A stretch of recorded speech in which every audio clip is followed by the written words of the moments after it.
But in this chapter, we're going to look specifically at our Earth's moon and how it formed. When we compare our moon to other moons, it is pretty unique.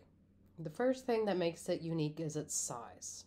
Usually moons are significantly smaller than the planet that they orbit, but when we look at the size of the Earth and the moon is really, really large in comparison to the size of Earth. It's too big than what it should be. But the second thing that makes the moon so unique is its density. If we look at the rocks that we've collected from the moon, it has the same density as rocks that we have here on Earth. And it's also believed that, like the Earth, that the moon has a really small iron core.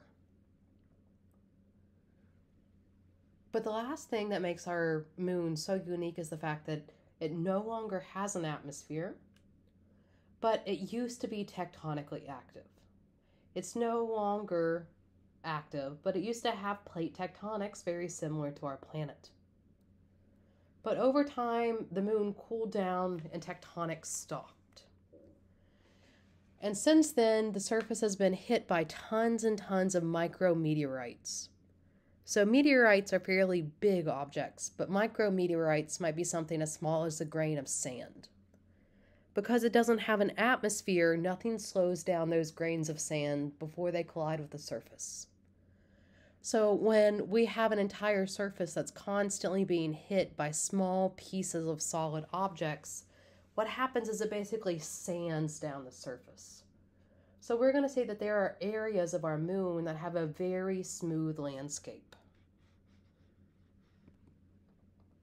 We've discovered that the way that our moon formed is the reason why it's so different than other planets' moons. And this is because the moon formed from a collision with Earth 4.4 billion years ago. So we were only 100 million years old here on Earth. And then an object the size of Mars hit Earth while we were still semi-molten. So we're mostly still a liquid. So when this collision happened between a very early Earth and that other object, it caused some of the material from Earth and some of the material from that object to mix. And it got caught in Earth's orbit, and all of this cooled down over time and formed our moon. So this lines up because we see that even though it's likely that the moon does have a core, that core is smaller than the Earth's core. But we also see that even though the density of rocks between the moon and the Earth are very similar, the moon's at a slightly lower density. This gives us evidence that we collided with another object, and that the moon is not only made up of Earth material, but a little bit of that other object's material as well. If you've ever sat and looked at the moon, you might notice that there are basically two types of surface. We're going to have really dark areas and really bright, lightly colored areas of our moon. And these are just two different types of terrain. We're going to see that the dark area are called Marias. This is a Latin term for the word sea. When you look at it, it kind of looks like the seas that we find on our planet. But these really dark regions of our Marias are really low-lying areas. These areas are mostly smooth because they came from asteroid impacts, and especially a lot of those micrometeorite impacts that smooth it down, as well as lots of lava flooding. Remember that the moon used to be tectonically active. So like on Earth, where we have divergent boundaries, we also had lava flooding on the moon as well. But in addition to those really low, dark-colored Marias, we also have highlands on our planet. And these are going to be our really brightly colored, very light colored areas. These actually make up the largest proportion of the surface of the moon. And it's slightly older in age than the Marias are.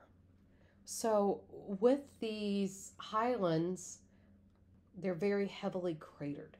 So these formed first during moon's formation as it was being hit by other objects.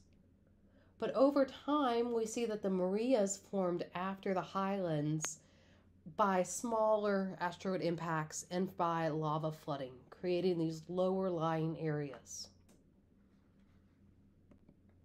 These impact craters are some of the most obvious features that we can see on the moon. And all of these craters form from some kind of collision, some solid object hitting the moon. But we're going to see that whenever there is impact, there's going to be ejecta.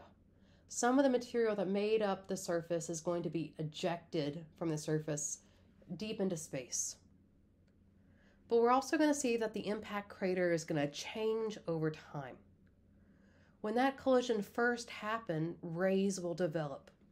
So along these really young craters, if we could look underneath the surface, you'll see that there's this radial kind of cracking or breaking underneath the ground. These are called rays. They're radial fractures.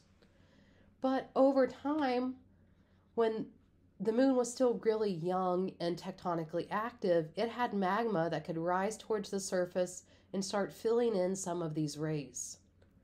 But as that magma was coming towards the surface, it was also forming these flood basalts. We have magma coming to the surface and flooding the entire area with lava.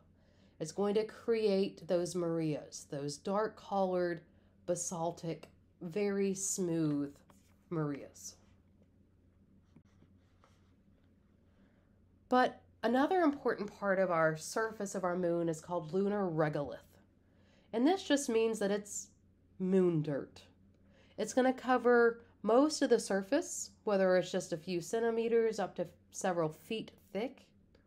But just like we see with the dirt on our planet, it's just a bunch of unconsolidated debris. Here on Earth, most of our dirt is brown, but on the surface of the moon, it's all gray in color. And it's composed of bits of pieces of igneous rocks. We have some sedimentary rocks, as well as some glass beads and dust as well.